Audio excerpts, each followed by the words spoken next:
By far the biggest hit single that we ever had around the world, #1 in almost every country in the world, a song called Time of the Season. Even in spite of that, the album itself wasn't really very successful for some reason, and then about 12 years later, it gradually started to pick up momentum, to pick up speed, to pick up sales indeed. In fact, it sells more every year now than it ever did when it first came out. Very, very crazy, really.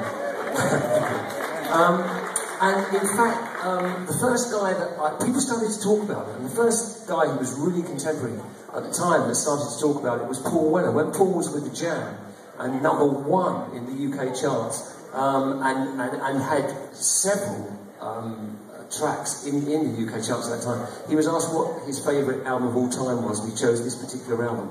And since that point, various succeeding generations of young bands, young musicians, have been kind enough to say similar things about it, really right up until the present day. In fact, last year, for instance, one of the top UK young indie bands in the country that emerged was a group called The Vaccines. Now, The Vaccines have just made a 45-second video on the net saying this is their favourite album.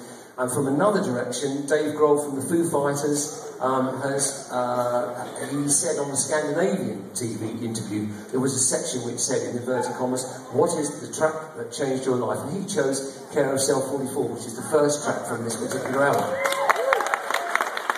And in fact, the Foo Fighters themselves last year covered another track from the album on their medium rare vinyl album that they put out, a track called This Will Be Our Year. So anyway, there's lots to talk about on that particular album, but we would love to do a few songs from it for you now. The album is called Odyssey and Oracle. And we're going to start with a gentle ballad from the album. This one is called A Rose for Emily.